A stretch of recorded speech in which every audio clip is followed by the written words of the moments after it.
Então, gente, continuando o curso aqui de Introdução à Economia, vamos ver agora o tópico 8, que é sobre externalidades, que tem tudo a ver com o que a gente viu no tópico 7, que são as falhas de mercado. Aí eu havia dito que uma das principais falhas de mercado são as externalidades. E aí nesse tópico agora vamos falar especialmente sobre elas. E para falar sobre externalidades, a gente tem o quê? Que se você buscar aí diferentes livros de microeconomia ou introdução à economia, normalmente os livros apresentam o problema de externalidades através de exemplos. Eles exemplificam o que são as externalidades. É difícil de se ter uma definição precisa do que seja, né, exatamente as externalidades. Mas se a gente fosse definir o que são as externalidades econômicas, uma definição extensa seria aproximadamente essa aqui. O que é uma externalidade econômica? A externalidade econômica é o impacto positivo ou negativo da produção ou consumo de um agente econômico, uma pessoa, sobre a produção ou bem-estar de outro agente econômico qualquer, sem que haja qualquer relação entre os dois, tá? Importante esse ponto. E sem que o segundo, a pessoa que é afetada, possa cobrar do primeiro, né, pelo impacto negativo gerado por essa primeiro agente econômico, ou sem que possa ser obrigado a pagar pelo impacto positivo obtido. Então, você tem uma pessoa, vamos dizer, João, ele produz algo, por exemplo, vamos pensar em termos de produtor, mas vamos considerar também o caso de consumidor. Você tem João, ele produz algo. Ao produzir o seu produto ou o seu serviço, ele acaba gerando danos, uma externalidade negativas a terceiros. Um desses terceiros seria o José, digamos. João produz algo e a sua atividade produtiva acaba prejudicando José, sendo que não há relação nenhuma entre os dois, eles não se conhecem, nunca se viram, não tem relação nenhuma. José não compra nada que João produz, José não vende nada, não há relação econômica nenhuma, nem pessoal, né? Eles nem sabem, João não sabe que José existe, nem José sabe que João existe. Mas João está realizando sua atividade produtiva e isso está prejudicando José de alguma forma. Vamos falar daqui a pouco algumas formas, né? Curto e grosso, vamos dizer poluição, né? Só que José, no caso, ele não tem como exigir uma reparação do João, porque o José nem sabe que é o João que está causando esse mal, né? Então esse seria um caso de externalidade negativa na produção.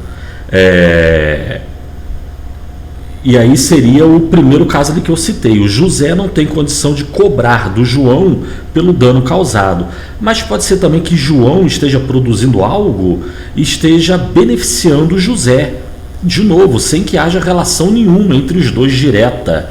A atividade produtiva do João, ele acaba beneficiando outras pessoas, entre elas o José, sendo que o João agora é o contrário, ele é que não tem condição de cobrar do José pelo benefício que o José está recebendo, tá certo? Então essa que é a questão da externalidade econômica.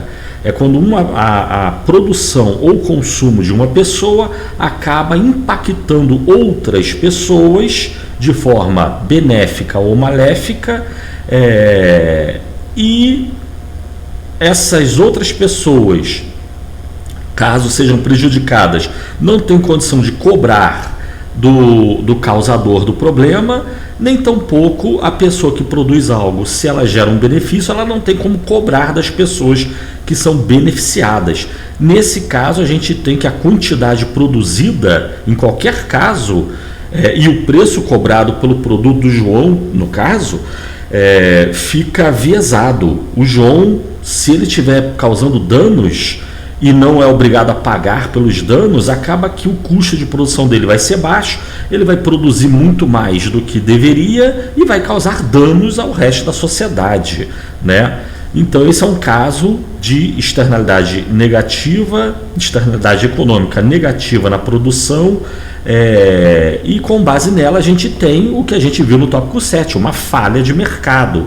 O mercado não é capaz de precificar a externalidade econômica adequadamente. Se fosse possível, então a falha de mercado não existiria. Só que no mundo real é difícil, né? E vamos ver exemplos agora, né? Mas então aqui nós temos 4 níveis de externalidade. Externalidade econômica positiva ou negativa, 2 tipos, em 2 diferentes ações, né? Tanto na produção quanto no consumo. Então a gente tem externalidade negativa na produção e no consumo, 2 externalidades negativas e 2 externalidades positivas, que podem ocorrer tanto na produção quanto no consumo também, tá certo?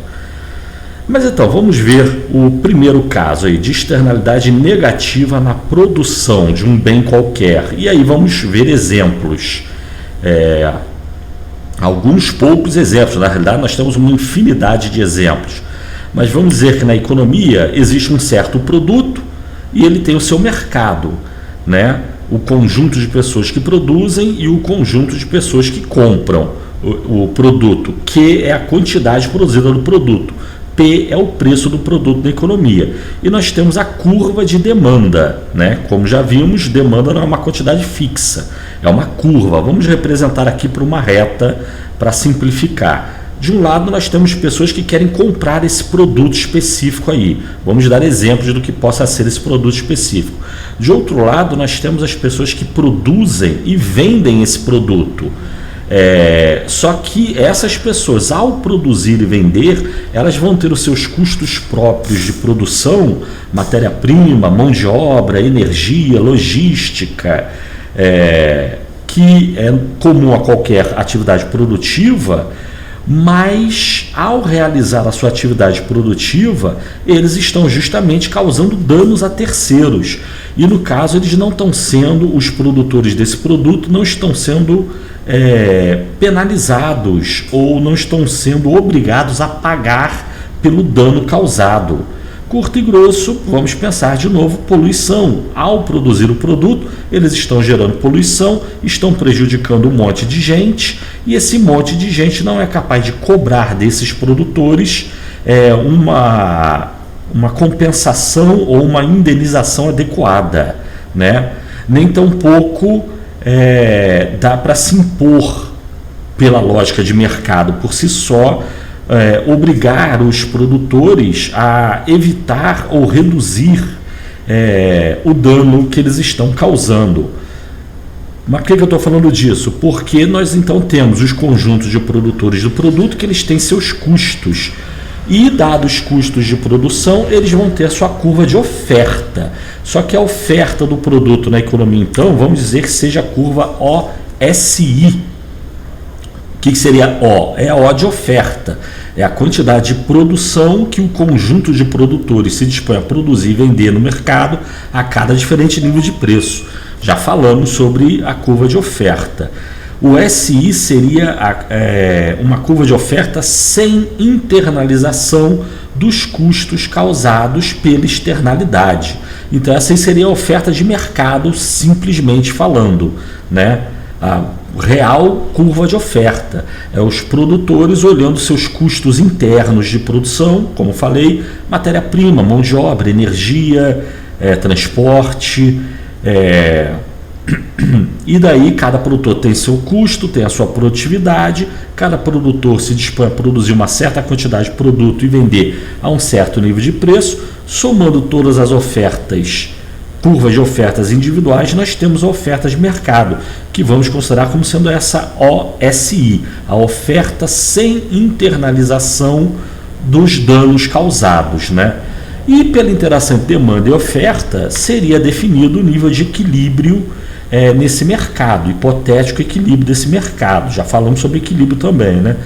Dado esse equilíbrio, nós temos a definição da quantidade ótima a ser produzida em determinado período de tempo e o preço justo, adequado, o preço de equilíbrio para esse produto nesse mesmo período de tempo, né?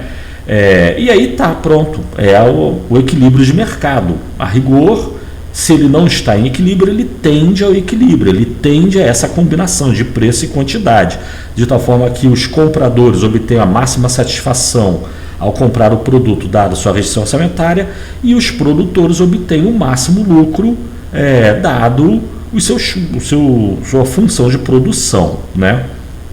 E suas restrições produtivas. Então esse é o equilíbrio de mercado. O problema é que nesse equilíbrio, então, nós temos justamente a externalidade negativa na produção. Nós temos que esses produtores, ao produzir Q1 ou qualquer outra quantidade, eles estão simplificadamente, causando poluição, gases tóxicos, e estão prejudicando toda uma população ao redor. E eles não estão sendo penalizados por tal poluição, né? Por exemplo, poluição. E daí que o resto da sociedade está tendo que pagar o preço da poluição desses produtores aí. E, consequentemente, nós temos, então, a falha de mercado. A gente tem... Por que é uma falha de mercado? Porque o produtor ele não está pagando todos os custos de sua atividade produtiva. Ele está causando, curto e grosso, poluição, prejudicando outros que não são obrigados a respirar poluição, né? Deveriam ser recompensados pelo dano causado, não estão sendo, então o mercado fica nesse ponto de equilíbrio E1. Caso a externalidade causada fosse internalizada, ou idealmente ela deve ser internalizada, isso significa o quê? Que os produtores desse produto teriam custos mais altos.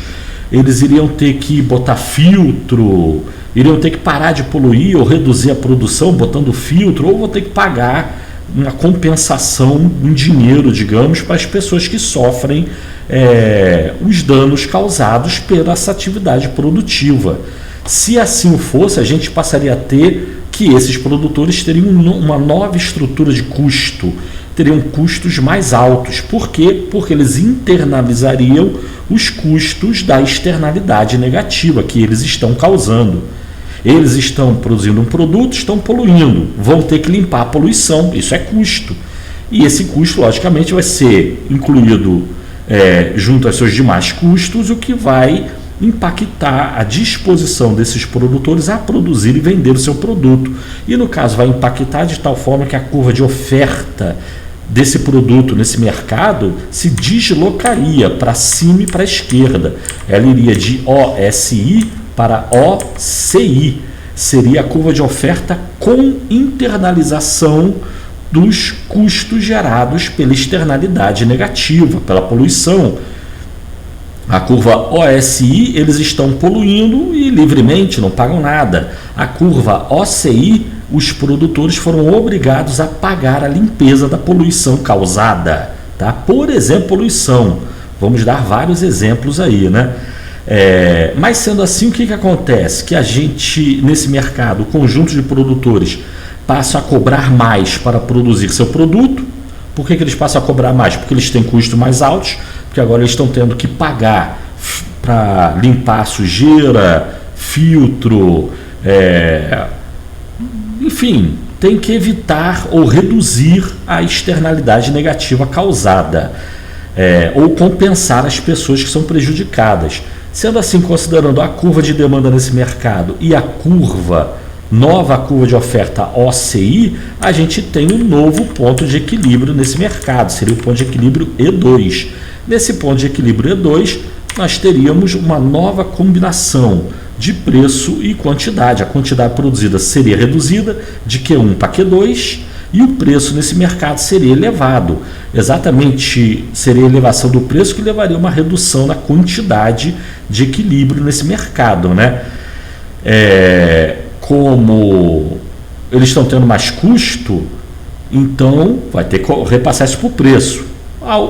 Na medida que o preço encarece, a quantidade demandada vai se reduzir. Então, havendo internalização da externalidade negativa, a gente tem que manter a demanda, quantidade de equilíbrio tende a diminuir e preço de equilíbrio tende a subir.